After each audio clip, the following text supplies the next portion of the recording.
Yun, good morning guys, and meron po tayong bad news na naganap dito sa ating loft. And so tingnan nyo naman, mapapansin nyo mga kapagaw, pag naglalakad, ito, palakarin natin. Ayun no, hindi lumalakad. Ayan. Ayun no, pilay siya mga kapagaw. Yan, nadali ng pusa. Ayun no, dinali ng pusa mga kapagaw, tingnan nyo dito. Buti na lang, ayun o, balahibo mga kapagaw, ayun.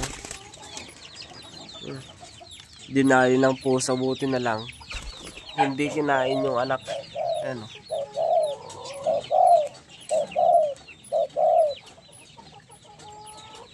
Dinali ng pusa mga kapagaw. Ayan, hunin natin. Ayan, maliit pa oh. Maliit pa yung anak nila. Buti na lang hindi dinali ng pusa. Pero ito wala na. Hindi nag-fertile ito mga kapagaw.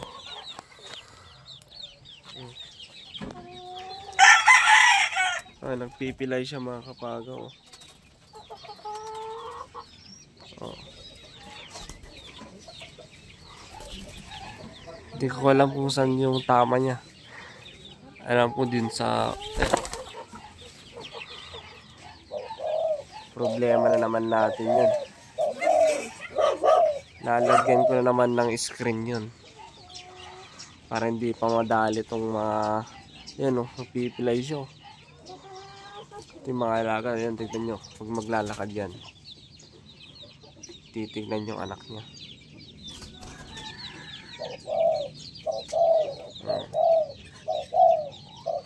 Oh. Ayun no. Wow oh. Hindi siya makapaglakad ng maayos.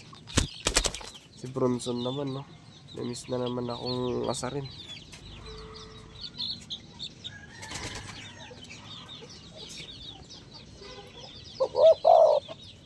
Oh, hindi makalakad na maayos.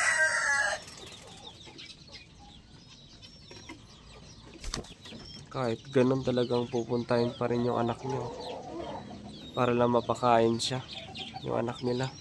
Kasi nag-iisa yung napisan nila eh.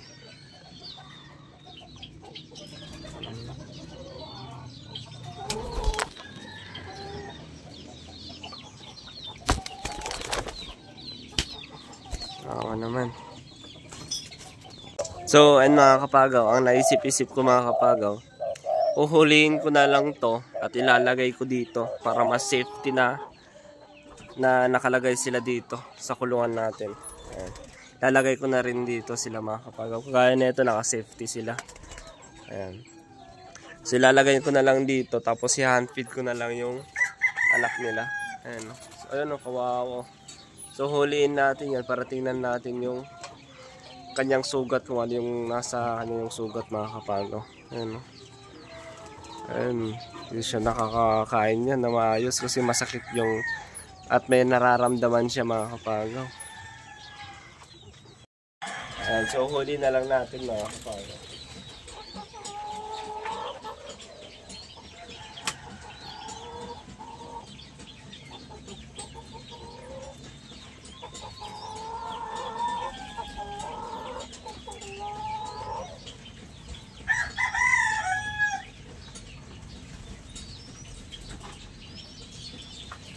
Yung mailap kasi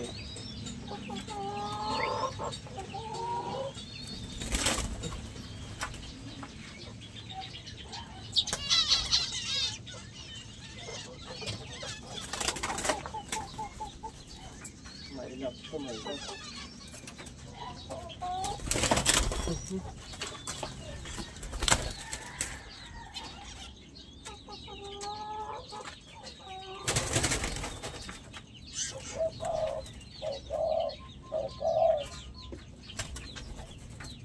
Mailap to.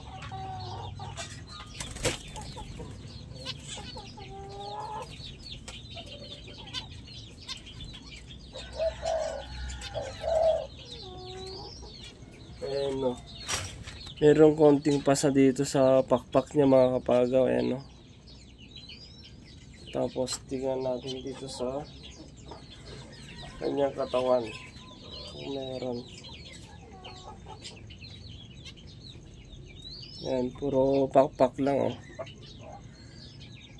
Tapos tingnan natin dito. Yung paa niya, yung masakit eh. Ito.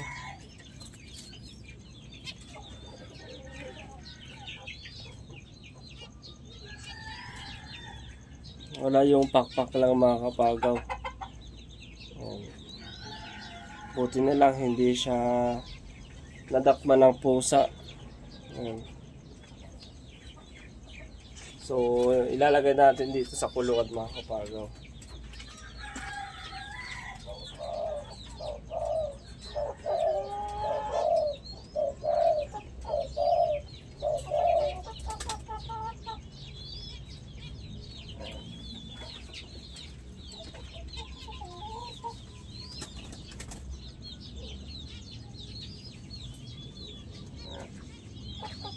Yan, so yan, feed na lang natin tong anak nila mga kapagaw. Ayan, no? So nagugutom na rin to. Ayan, so madali lang pakainin to. Ayan, so may sakto naman ako at may syringe tayo. Ayan. So ayan mga kapagaw, ginawan ko na ng paraan para hindi pa sila matetok. Ayan, no? Ayan, so nilagyan ko na ng ganyan mga kapagaw screen. Ayan. Para mas safety na yung ating breeder. Ayan. Ayan, no? Tapos ito na pala yung mga Java Sparrow natin. Ayan. Tapos yung parakit natin, nandito na rin sila. Ayan. So ito yung crossbreed natin na hindi pa sila nagcro-cross kasi dalawang lalaki. Ayan. So wala pa tayong ekstrang babae. Ayan. Tapos ito naman yung breeder natin na red turtle dove. Ayan. Tapos yung andun na breeder natin na bato-bato. Ayan, tingnan nyo. Ayan yung ulo. So may, ayan, o yan, lumipad na. Kasi may itlog silang dalawa. Ayan. Yung breeder natin. Ayan, so ginawan ko na ng paraan to mga kapagaw para hindi pa sila mapusa. Ayan o. Nilagyan ko na ng screen kasi meron pagtungtungan yung pusa kaya madali niya madali yung ating alaga. Ayan. Ayan o, sisiw ni kuya. Ayan. Tapos dito ikinulong ko na rin dito para magpahinga muna yung ating alaga. Ayan. Magpahinga muna siya. Ayan. So, pwede naman dito muna sila para makapag-breed, makapag-itlog ulit. Ayan, kasi marami namang pagpupugaran. Ayan. Pero ang problema lang, hindi sila makakalipad ng ayan, maayos. Tapos, ito naman, so hindi pa pumipisa yung kanilang itlog. Ayan. Tapos, yung mga manok ko pala. Ayan. So, eto. Yung apat na bato-bato natin. Ayan. Tapos yung crossbreed natin na ringneck dove. Tapos spotted dove. Tapos ito naman red turtle dove. Tapos isang bato-bato. Crossbreed yan. Tapos ito naman spotted dove. Tapos white albino. Tapos ito naman ringneck dove. Tapos isang spotted dove. Ayan. Diba? Kulay brown. Ayan o. Hindi sila magkakulay kasi nga crossbreed. Di ba? Kagaya naman nito, di ba? Kulay white tsaka brown, spotted dove, white albino. White albino, di ba? So, wala na muna akong papakawalan dito for safety lang muna. Kasi ayaw ko talaga yung may napupusa na ating alaga kasi ang sakit sa pakiramdam. Yan. Di ba? So, eto. Baka ito na lang yung papakawalan ko, mga bato-bato natin. Pero hindi pa sila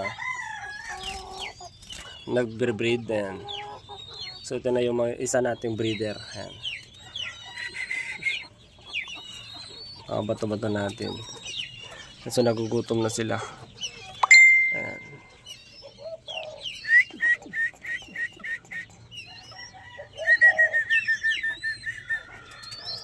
So maamo na sila. So hapon lang kasi ako magpapakain. Kasi ngayon mga kapagaw, alas 8 pa lang. So nagugutom na sila. So hapon kasi ako nagpapakain eh. Mas maganda para kinabukasan na naman. Nagugutom na naman. Talagang ako lang yung hinahanap nila kapag ako na yung magpapakain. Kaya hindi sila mailap sa akin. Tignan nyo. Diba? Oh, nagugutom na. Ito yung magpartner. Ito, tsaka yun. Yun yung lalaki. Kulay pula yung paa niya. May singsing na kulay pula. Ayan. Yan yung lalaki. Tingnan nyo, hindi siya masyadong lumalapit sa akin. Kasi nga lalaki. Kapag lalaki kasi mga kapagaw, medyo may lap. Ayan. Kapag mga babae naman, maamo. Oh, di ba? Oh, may lap. Kapag lalaki.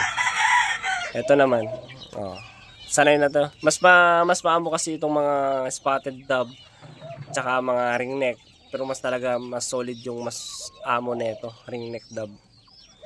Kaysa naman yung mga bato-bato, mailap talaga yung mga bato-bato. Ayan. Pero ako talagang kaya kong paamuin. Diba? Ayan, so yun lang mga kapagaw. Ayan, so in-update natin yung mga ating alaga, tapos may bad news tayo doon, pero buti na lang hindi na nadakma ng pusa. Ayan. So ayun, no. So nagpapahinga na yung ating alaga doon. Yan yung babae. Pero buti na lang si Bronson, talagang marunong to. Dito kasi yung nag-aaponan niya, ayan. Paghapon na, dyan siya nakatambay na. Ayan. Tapos yung asawa naman nandun. Kaya madali lang siyang madakma ng pusa. Ayan. So yun, maraming salamat na naman sa panonood mga kapagaw, and don't forget to subscribe my channel Kapagaw. And salamat mga kapagaw.